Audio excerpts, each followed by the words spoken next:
নমস্কাৰ প্ৰিয় দৰ্শকসকল, সকলোলৈকে শুভ সোমবাৰ। আপোনালোক সকলোৰে দিনটো শুভ হওক, মংগল হওক।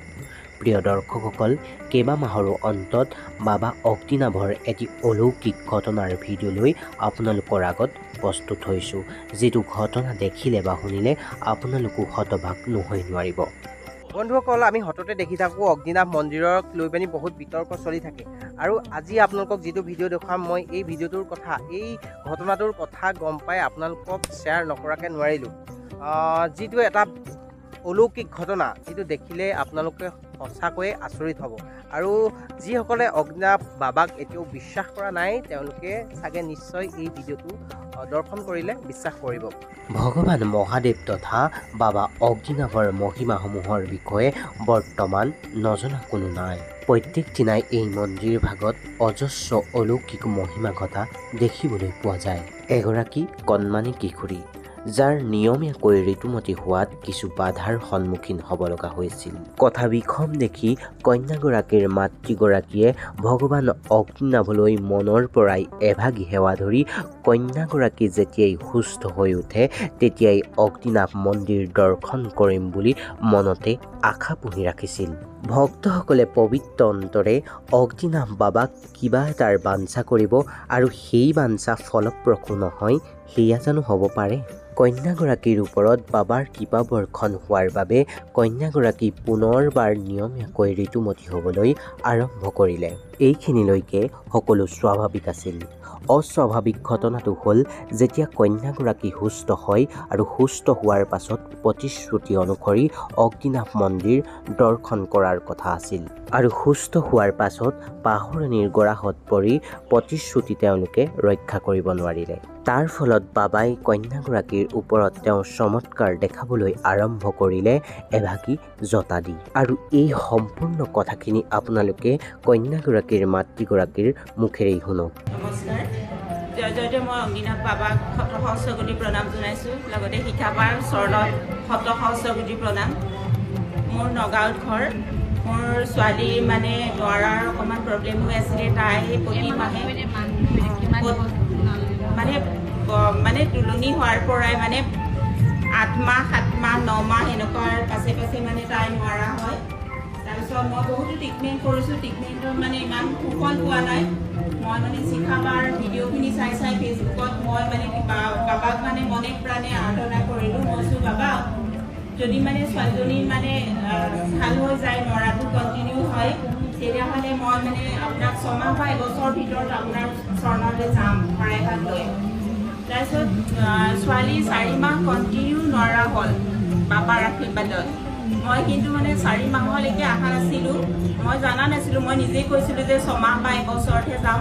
মই ভাবি আছোঁ 6 মাহ 1 বছৰতে গ'লে হ'ব, আৰু কিন্তু সেইটো নহয়, মই ভুল ভাবিলোঁ।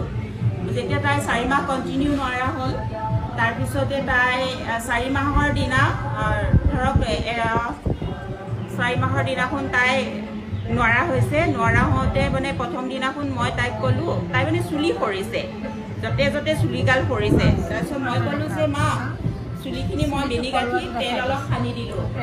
তাৰপিছত তেলখিনি সানি দিয়াৰ পিছত তাই মানে নোৱাৰাটো আছেই। তাৰপিছত তেল সানি বেনি গাঁঠি দিলোঁ। পিছদিনা ক'লোঁ, মা তুমি চুলিখিনি খুলি পেলাই আঁচুৰি দিয়াচোন, নোৱাৰা যিহেতু মই চুব নোৱাৰোঁ।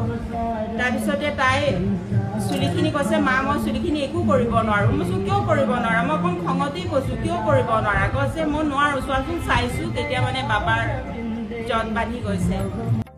এয়াই হৈছে বাবাৰ মহিমা। যেতিয়া ভক্তসকলক বাবাই কৃপা বৰ্ষণ কৰে, তাৰ পাছত ভক্তসকলে বাবাক পাহৰি যোৱাৰ ফলত বাবাই ভক্তসকলৰ ওপৰত এনেধৰণৰ কিছুমান চমৎকাৰ দেখাবলৈ আৰম্ভ কৰে। তাৰ পাছত কন্যাগৰাকীক লৈ মাতৃগৰাকীয়ে যেতিয়াই অগ্নিনাভ মন্দিৰ দৰ্শন কৰিলে, তাৰ 5 মুহূৰ্ততেই লাহে লাহেকৈ কন্যাগৰাকীৰ যত ভাগিও সৰিবলৈ আৰম্ভ কৰিলে। নমস্কাৰ, জয় জয়তে মই অগ্নিনাভ বাবাক শত সহস্ৰকোটি প্ৰণাম জনাইছোঁ। শিখাবালৈ মোৰ শত সহস্ৰকোটি প্ৰণাম। আমি যোৱা সোমবাৰে আহিছিলোঁ। মোৰ ছোৱালীৰ চুলিত জলাভোগ হৈছিলে। তাৰপিছতে ইয়াত আমাৰ চাকি বন্তি দিলোঁ। পাই যেনেকৈ ক'লে তেনেকৈ পূজা ভাগ কৰিলোঁ। কৰাৰ পিছতে আমি ঘৰলৈ গ'লোঁ, কাৰণ পিছদিনাখন অম্বুবাচী মিলিব।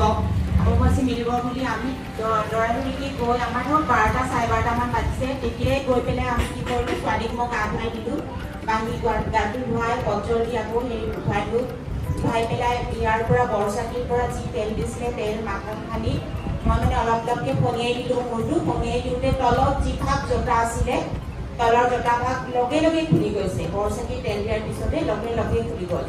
তাৰপিছতে আমাক বায়ে এনেকৈ কৈছিল যে ফণী হেৰি কৰিব, এনেকৈও সপোনতো মোক নিৰ্দেশ দিলে বহুতখিনি কথা, যিখিনি মানে প্ৰকাশ কৰিবলৈ অলপ সময় লাগিব, সেইকাৰণে বহুত মানে যাত্ৰী আছে মই নোৱাৰিম ক'ব, বহুত নিৰ্দেশ দিছে মোক সপোনত। তাৰপিছতে আমি আকৌ মঙলবাৰে ৰাতিপুৱা হেৰি হোৱাৰ লগে লগে অম্বুবাচী হোৱাৰ আগে আগে আকৌ তেল দি পেলাই কৰি দিলোঁ। কৰি দিয়াৰ পিছতে ফণিয়াই কৰি দিয়াৰ পিছত বুধবাৰে বাবাক পূৰা আৰাধনা কৰি গা চা ধুই তাৰপিছতে বাবাক কৈছোঁ আৰু যে জোতাভাগ খোলা, তুমি বাবাক খোলা, তুতি বিনতি কৰি মই যিমান মানে ফণিয়াইছোঁ লাহে লাহে দেখিছোঁ ফণিৰ হেৰিয়েদি চুলিটো মানে পাতলকৈ গৈ আছে। মই বহুত কান্দিছোঁ, সৰু ছোৱালীজনীও বহুতকৈ কান্দিছে। মোৰ মা খুলিছে দেখোন। লাষ্টত মানে মস্ত এটা মানে জোতা আছে আৰু সেই জোতাটোৰ কাৰণে মই বাবাক তুতি বিনতি কৰিছোঁ কান্দি কান্দি। বাবা এইটো জোতাও খুলি দিয়া তুমি। তেতিয়া বাবাই মানে সেইটো জোতা একো সময় নোহোৱাকৈ খুলি দিছে।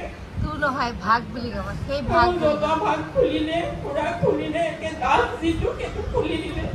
তাৰপিছতে মই লৈ আহিলোঁ ইয়াতে। সঁচাকৈ অগ্নিনাভ বাবাৰ এয়া আচৰিত মহিমা। এয়াই হৈছে বাবাৰ মহিমা।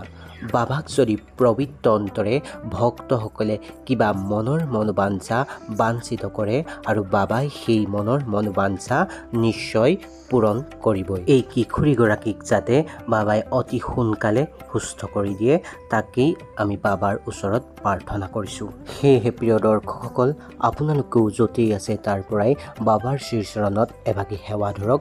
বাবাই আপোনালোক সকলোকে মনৰ মনোবাঞ্ছা পূৰণ কৰিব। সকলোৰে ভাল হওক, সকলোৰে মংগল হওক। বাবা অগ্নিনাভ তথা মহাদেৱে আপোনালোক সকলোৰে জীৱনলৈ সুখ শান্তি আৰু সমৃদ্ধিৰ বাতৰি কঢ়িয়াই আনক। হৰ হৰ মহাদেৱ।